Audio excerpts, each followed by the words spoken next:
मैं प्रभु का धन्यवाद करता हूँ आज के इस मुबारक दिन के लिए जो उसने हम सबके जीवनों में दिया। आज हम एक विशेष मुद्दे पर बात करने के लिए जा रहे हैं। कृपया करके सब लोग ध्यान देंगे बहुत अच्छे से। ओके, विश्वासियों में अविश्वास का उपाय।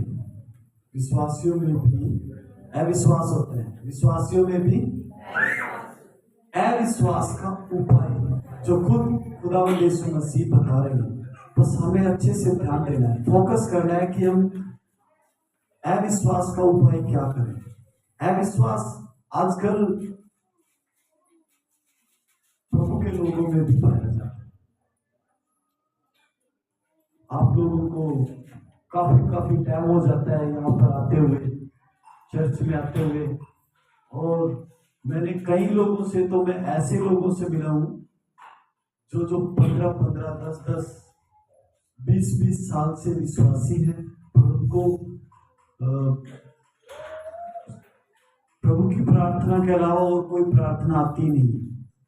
बस उनको रटाया गया है, जैसे हम संडे स्कूल के बच्चों को टीच करते हैं, हमारे बाप तू जो आसमान में, तेरा नाम पाक माना जाए। बस इसके अलावा उनको दुआ करनी भी नहीं कि प्रार्थना करना मतलब परमेश्वर पिता से बात करना होता है। यदि आपको प्रार्थना करना नहीं आता तो इसका मतलब है कि आप पिता से बात करने में सक्षम नहीं। आप प्रभु यीशु मसीह से बात नहीं कर सकते। क्यों? क्योंकि आपको प्रार्थना नहीं है। अफसोस है, इस बात का दुख है। यदि हमने दुआ करना नहीं सीखा तो हम कैसे परमेश्वर पिता से बात कर सकते हैं? ये एक अविश्वास है। ओके, ये कोई हैरान होने वाली बात नहीं है। यीशु मसीह के समय में भी ऐसा था, पर जो हमारा हिसाब होगा, लेखा लिया जाएगा, तब हमने कितना समय परमेश्वर पिता के साथ दुआ में बिताया और कितना समय हम वचन के अनुसार अपने जीवन में जिए, उसके अकॉर्डिंग होगा। चर्च में हम लोग वचन सुनते हैं बड़े ध्यान से, और चर्च से बाहर निकलते हैं तब हम लोग भूल जाते हैं। ये अविश्वास का जीवन है। यदि आप विश्वास करते हैं तो हर एक वचन के मुताबिक अपनी जिंदगी को जीना है। यदि आप विश्वास करते हैं तो बैठिए अपने घर में, परिवार के साथ में बैठिए और दुआ कीजिए। यदि मैं खाना खाऊंगा तो मेरा पेट भरेगा। आप सोचते हैं मेरी पत्नी प्रार्थना कर लेगी, बस हो गया। मेरे बच्चे दुआ कर लेंगे, हो गया। मेरे पति ने प्रार्थना कर ली, बस हो गया।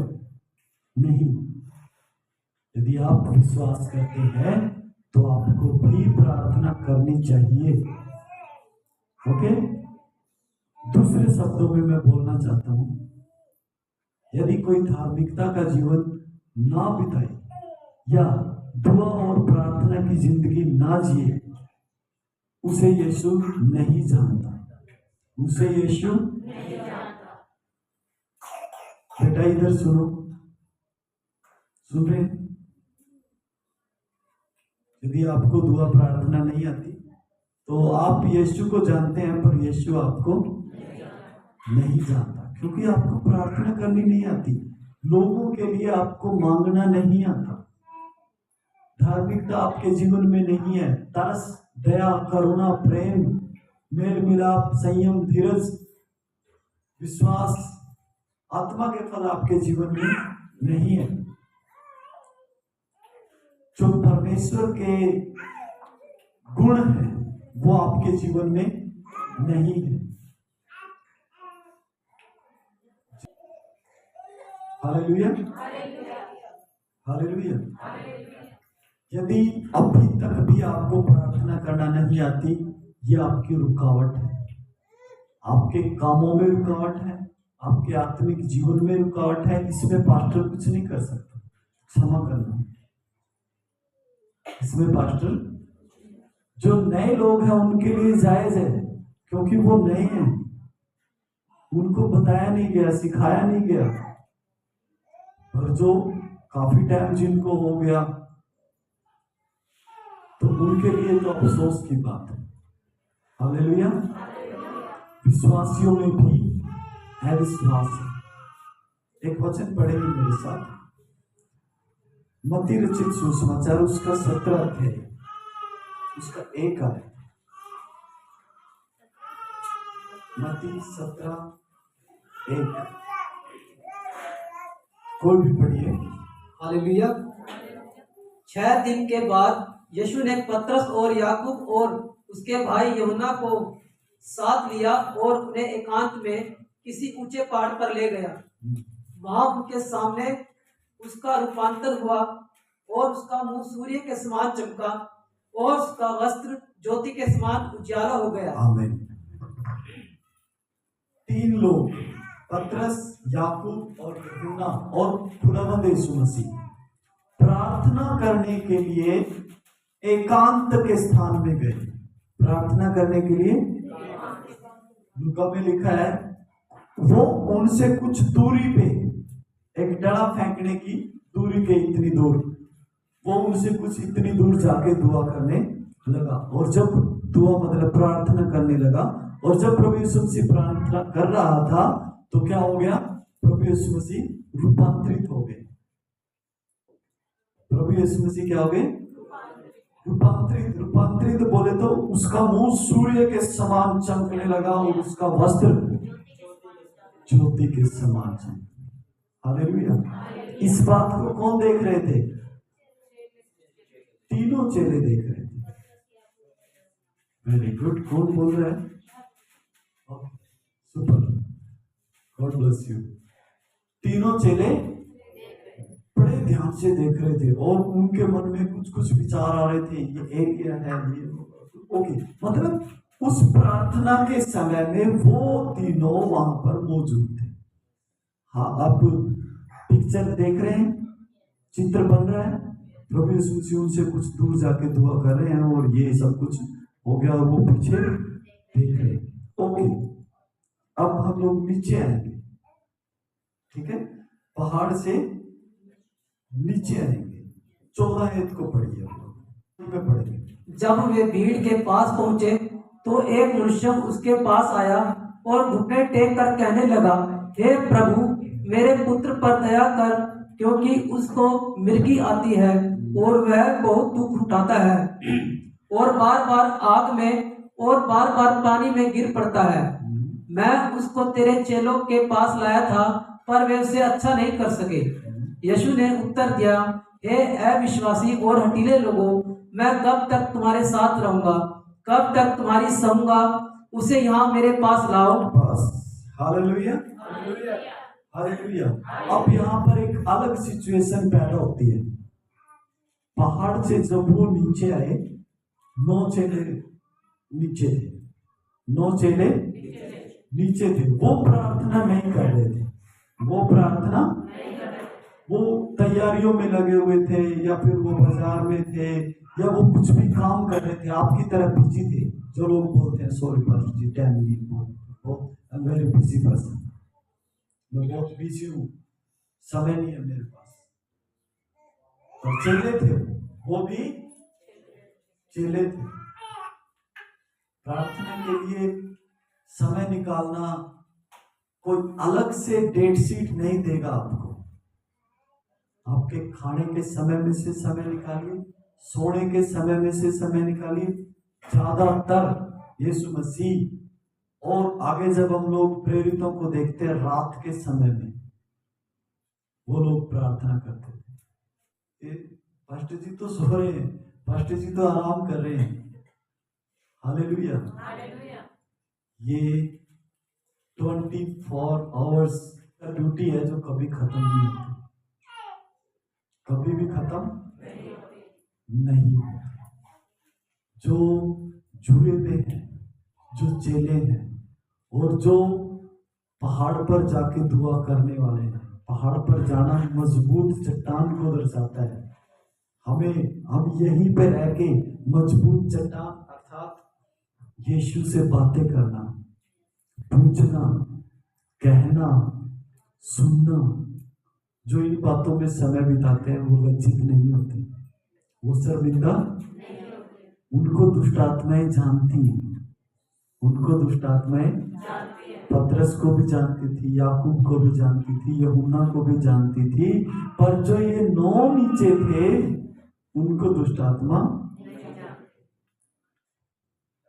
बीमार व्यक्ति के पिता ने, आपको पता है ना, एक पिता अपने बेटे को लेकर आया, उसको मिर्गी के दौरे पड़ते थे और पिता बहुत ज्यादा दुखी, बहुत परेशान आकर यीशु मसीह के पास पांव में गिर गया और विनती की, हे प्रभु, मैं इसको आपके चेलों के पास लेके गया था पर वो इसे ठीक नहीं कर पाए। क्यों?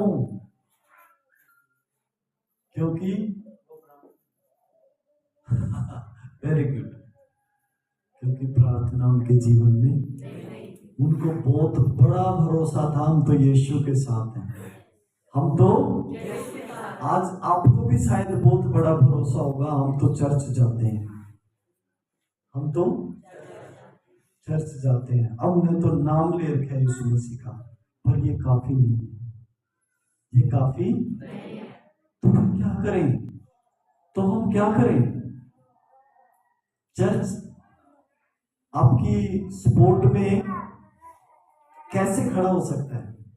चर्च आपकी सपोर्ट में खड़ा होता है आपको और यीशु को, दोनों को जोड़ने की भूमिका चर्च निभाता है, बस इससे ज्यादा चर्च कुछ नहीं करता। चर्च आपको प्रभु में बढ़ना सिखाता है, सिखाता है, टीच करता है। आपकी जगह चर्च पेपर नहीं देगा, पेपर आपको ही देना पड़ेगा। चर्च आपको प्रभु की बातें बताएगा, प्रभु ये कहता है, प्रभु ये कहता है, प्रभु वो कहता है, प्रभु कहता है ये करो, प्रभु कहता है वो ना करो। जो ये करो और वो ना करो वो आपके ऊपर अमल करता है।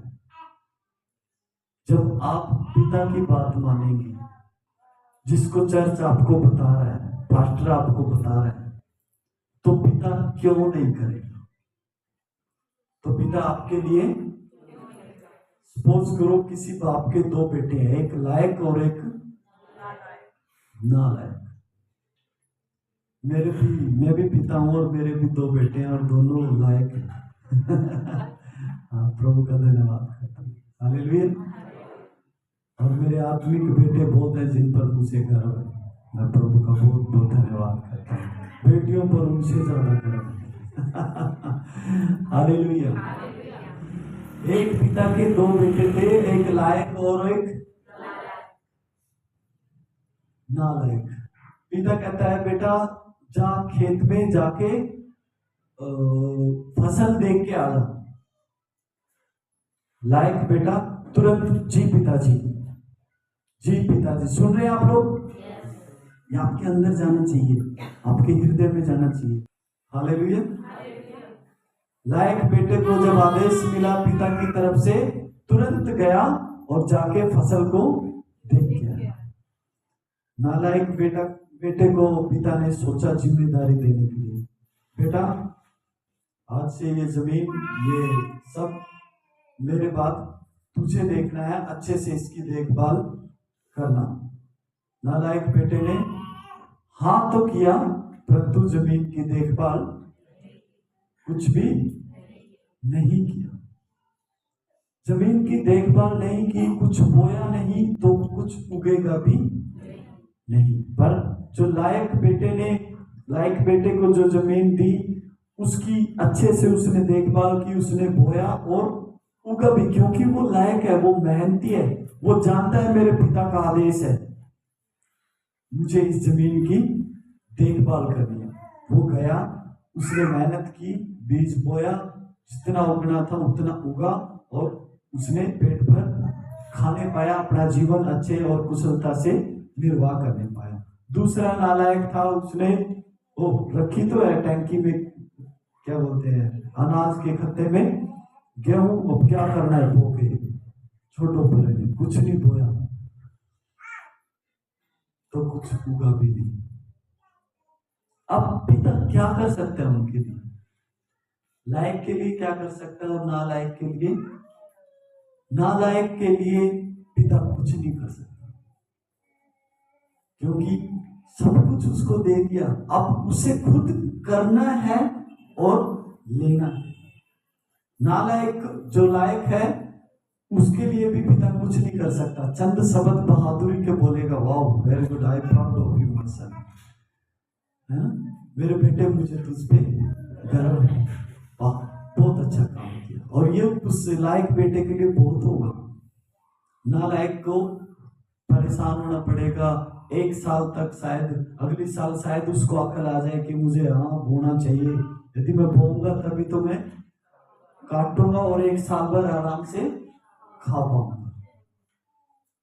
यदि उसने अगले साल भी ऐसा ही किया तो अगले साल भी वो दुखी रहेगा। मतलब हर 6 महीने बाद परमेश्वर क्या देता है, एक अवसर देता है। चलो तूने गेहूं नहीं बोई तो कम से कम धान तो लगा लेना।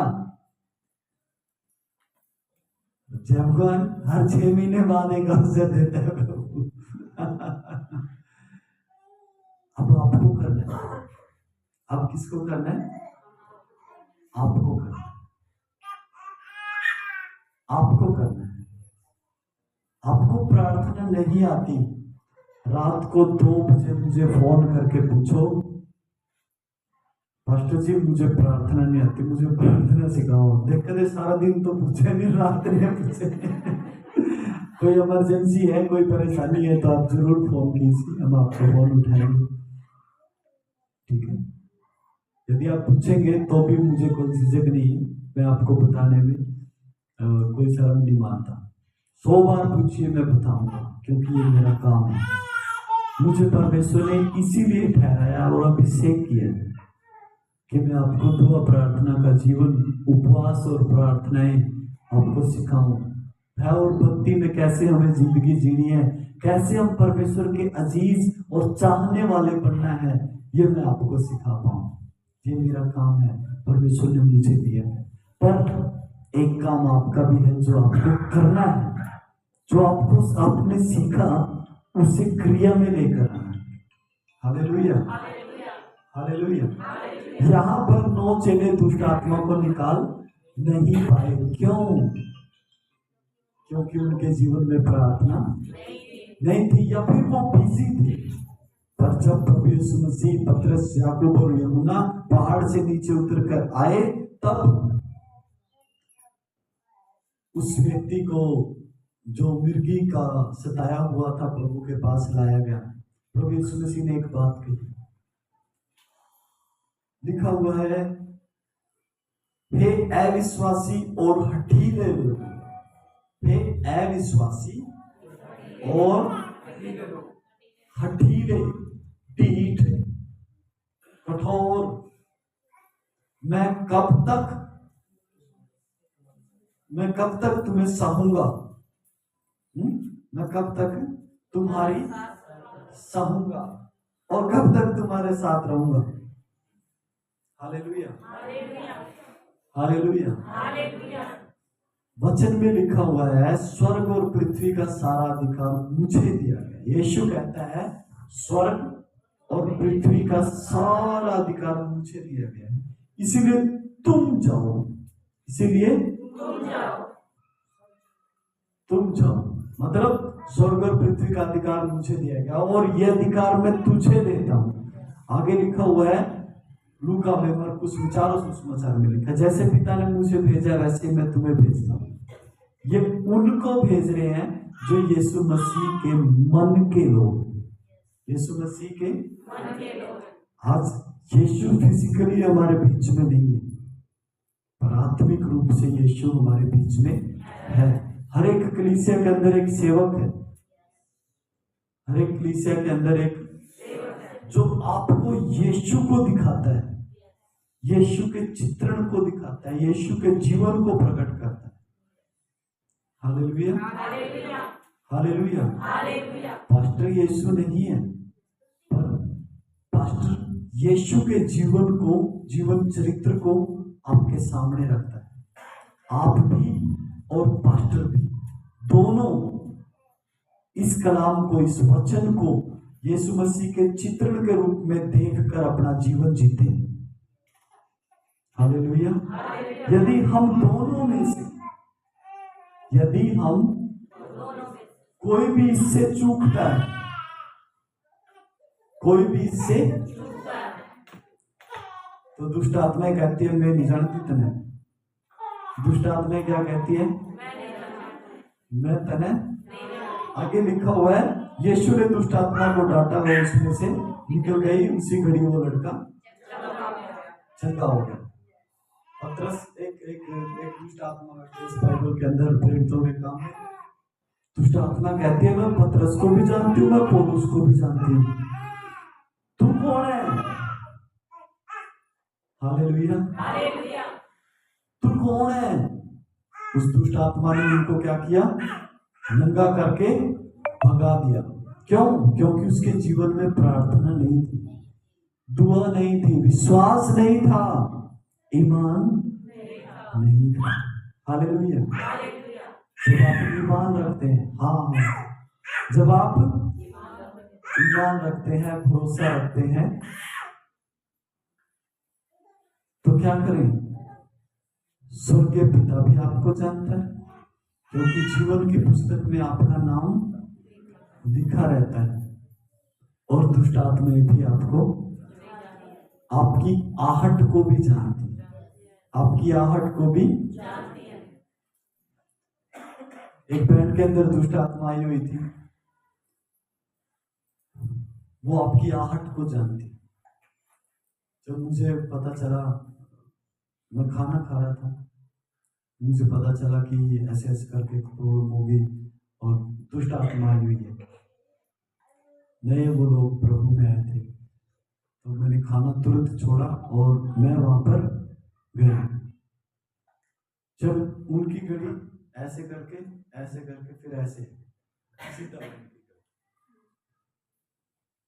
तो जब मैं ऐसे मुड़ा तब दुष्ट आत्मा के चिल्लाने की आवाज आ रही, उसको किसी ने बुलाया है। अभी तक मैं उसके सामने पहुंचा नहीं हूं, उसको किसने बुलाया? मैं रुक गया। दुष्ट आत्मा बोल रही है उसको किसने बुलाया है? बड़ी मुश्किल से मैंने उसको रोका था यहां आने से। मतलब वो परिवार के लोगों के जीवन में काम करती है दुष्ट आत्माएं कि पास्टर आपके घर नहीं आना चाहिए, पास्टर आपके घर नहीं आना चाहिए, और ना ही हम चर्च में जाएंगे। ये दुष्ट आत्माएं जो रोकती। जब मैं गया, कदम रखा, दुष्ट आत्मा कहती है आ जा बैरी। हालेलुया। क्योंकि वो जानती है जहां हम है वहां वो नहीं रह सकते। हालेलुया। हालेलुया। प्रार्थना किया प्रभु से, दुष्ट आत्मा को डांटा और वो चले गए। आपके घर में यदि दास लोगों की उपस्थिति है, परमेश्वर के अजीज लोगों का आना जाना है, तो प्रभु की बरकतें, आशीषें आपके जीवन में रहेगी। ये नहीं कि कोई नोटों की बोरी घेर के आपके घर जाएगा, नहीं। आपकी 10 लोगों की मेहनत से आपके घर में तसल्ली और बरकतें आती है। नाजायज खर्च, बेफजूली जो होती है वो सब बंद हो जाएगी। डॉक्टरों पे जाना, नशों में जाना और गलत गलत कामों में जाना, वो सब बच जाएगा। क्यों? क्योंकि आपने अपने जीवन को उत्तम तरीके से जीना शुरू कर दिया। यदि आपके घर में पास्टर का आना है या फिर आपने प्रभु को ग्रहण कर लिया और फिर भी अपने जीवन चक्र को परिवर्तित नहीं किया, तो फिर इसमें पास्टर और यीशु दोनों बाहर है। पास्टर भी बाहर है, और क्योंकि आपने अपने जीवन की प्रभुता अपने हाथ में रखी है। अपने जिंदगी का चलाने वाला मालिक इसको नहीं बनाया। अभी भी आप जुए खेलते हैं, अभी भी आप नशे करते हैं, अभी भी आप व्यभिचार करते हैं, लड़कीबाजी करते हैं, चोरियां करते हैं, ठगी करते हैं, तो फिर क्या के नामदारी हुए? ये तो फॉर्मेलिटी है, ये तो बस क्या हम प्रभु को बेवकूफ बना सकते हैं क्या? तो फिर कोशिश भी क्यों करें, है ना? यदि आपने सच्चे हृदय से प्रभु को ग्रहण कर लिया है तो उसके अनुसार जीवन भी जिए, तो उसके अनुसार अपनी जिंदगी भी शॉर्टकट तरीके से धनी होने की कोशिश न करें। धन से अच्छा स्वास्थ्य उत्तम, धन से अच्छा स्वास्थ्य उत्तम, और अच्छे स्वास्थ्य से उद्धार उत्तम, और अच्छे स्वास्थ्य से उद्धार उत्तम है। यदि मैं गरीब विश्वास करके मर भी जाऊं तो मेरा उद्धार सुनिश्चित है। हाँ, मैं यदि गरीबी में हूं और मैं मर गया तो मुझे भरोसा, मुझे ईमान है कि मैं जाऊंगा यीशु की गोद में। मरका मंडेर पे नहीं बैठूंगा, मरका मंडेर पे कि ले भाई ये तो जो बढ़ गया, पित्र बढ़ गया भाई, तो इसके वो टिक्के गए करा पड़ा, वो करवाने पड़ेंगे, है ना? नहीं, आप और के बनवाने पड़ेंगे। ओह श्रेयस जी, वेरी गुड। नहीं, एक बार मरना, एक बार मरना, एक बार जन्म लेना, ठीक है? ये तय है। अफसोस उन लोगों के लिए है जो एक बार जन्म लेते हो, दो बार मरते हैं। आपको पता है ऐसे लोग दुनिया में बहुत हैं। एक बार पैदा होना और दो बार मरना सबसे खतरनाक बात है। एक बार मरना शारीरिक मृत्यु, दूसरी बार मरना विश्वास ना करने के कारण अनंत मृत्यु, जिसे हम नरक की आग कहते हैं। ईमान करने वाला गरीब भी, विश्वास करने वाला गरीब व्यक्ति भी यदि मरता है तो उसे अपने आप को वो छाती ठोक के सुनिश्चित करता है, मैं मरूंगा तो स्वर्गीय पिता की गोद में जाऊंगा, अनंत काल की आग में मेरा स्थान नहीं है, क्योंकि मैंने यीशु मसीह पर विश्वास किया है। विश्वास करके प्रार्थना करना और धार्मिकता का जीवन जीना हमारे उद्धार को सुनिश्चित करता है। हालेलुया। एक बार जन्म लेना और दो बार मरना सबसे खतरनाक बात है। हालेलुया। एक बार जन्म लो और एक बार मरो, शारीरिक मृत्यु। दूसरी मृत्यु हमारे लिए नहीं है। दूसरी मृत्यु के लिए यीशु मसीह मारा गया। ये जो बोल रहा है इसकी मृत्यु नहीं होगी, क्योंकि मैं विश्वास करता हूं यीशु मसीह पर। ये जो मेरे अंदर बोल रहा है इसकी मृत्यु नहीं होगी, इसकी तो होगी। 6 फुट के इसकी तो होगी, और ये मिट्टी में दफनाया जाएगा या संस्कार कर दिया जाएगा, जो प्रभु की मर्जी। पर ये तो कहां चला गया? मेरे मालिक के पास, मेरे चाहने वाले में जाके मिल गया। मेरे लिए दूसरी मृत्यु, वो झील दूसरी मृत्यु है। प्रकाशित वाक्य कहता है, डैनियल नबी कहता है, हालेलुया। उससे मेरा बचना तय है, और हर एक ईमान रखने वाले का बचना तय है। पर यदि वो दुआ प्रार्थना करता है, विश्वास का जीवन जीता है, वचन के अनुसार अपनी जिंदगी जीते, सिर्फ इतना ही नहीं, यहां पर रहते हुए भी उसके काम सुधरते चले जाएंगे, बनते चले जाएंगे। यदि यहां पर रहकर वो पिता के साथ विश्वासघात कर रहा है, जिम्मेदारी ले ली, हाँ पिता मैं खेत को संभालूंगा, और जाकर खेत में तूत के नीचे खाट पे जाकर सो जाए, कुछ बोया नहीं है उसमें, तो भविष्य में जब कटनी का समय आएगा लोग काट रहे होंगे और वो फिर तूते का नीचे बैठे होंगे। आप समझ रहे?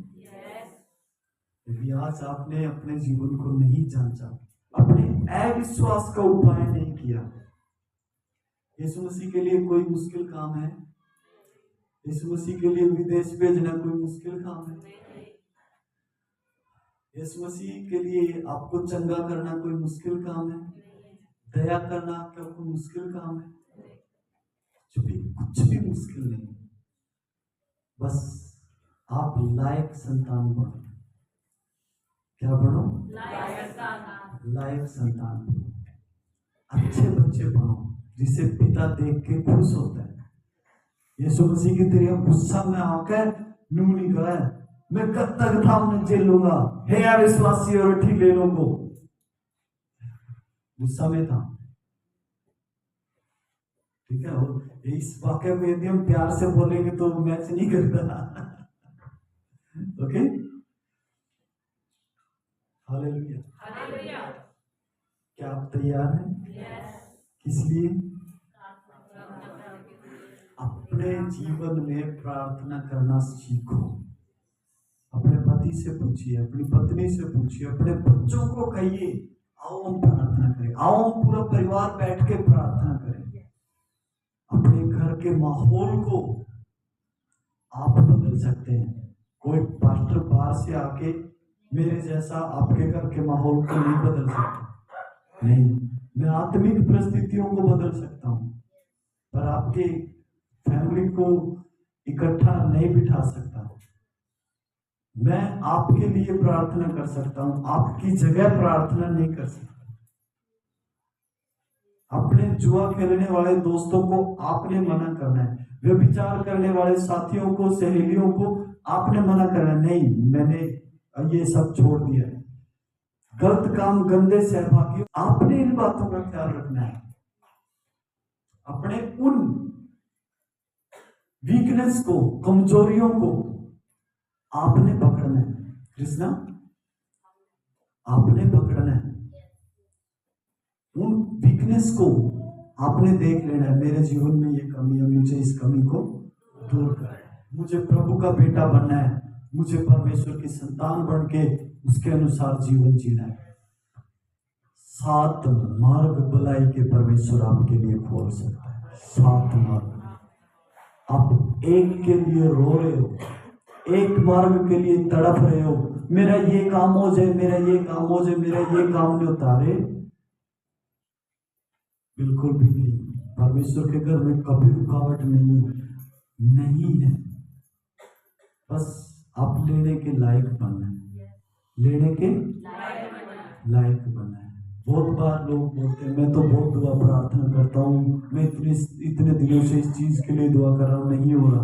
अरे वो तेरा बाप है, तेरा पिता है, तेरे लिए क्या उत्तम है, क्या बेस्ट है, वो जानता है, वो जानता है। बेदिल ना हो, नहीं हो रहा, नहीं हो रहा, नहीं हो रहा, मैं तो बहुत प्रार्थना करने वाला बंदा हूँ, बेटी हूँ। ओके, आपका पिता आपसे ज्यादा जानता है। आप अपने बच्चे को जब लोग देखते हैं, है ना, वो इधर दौड़ता है उधर दौड़ता, आप उसके गिरने से पहले उसको संभाल लेते हैं, और वो उसको अच्छा नहीं लगता, छोड़ पे तो बात जुड़ा, है ना, लगता है ना। पर आप जानते हैं कि यदि वो गिर जाएगा तो चोट लगेगी, है ना। आप अच्छे से एडवांस में जानते हैं कि अबे ये गिरेगा तो मुझे क्या करना है, इधर तकिया लगाना है ना, दरवाजा बंद करके रखना है, फ्रिज का बटन बंद करके रखना है, फ्रिज में जाएगा। आप जानते हैं ना। ऐसे ही यदि आप बेस्ट जीवन जीने वाले हैं, दुआ प्रार्थना का, उपवास प्रार्थना, भवन में सेवा का, सब जो भी आप धार्मिकता का जीवन जीते हैं और अभी तक कुछ ऐसा नहीं हो रहा, तो धीरज रखिए। क्या रखिए? धीरज रखिए। हाँ प्रभु, मेरे लिए जो आप करेंगे उत्तम, मैं ईमान रखता हूँ, मैं ईमान रखती हूँ। पर जो ईमान नहीं रखते वो ईमान रखना शुरू कर दें और धार्मिकता का और पवित्रता का जीवन जीना शुरू कर दें। हालेलुया।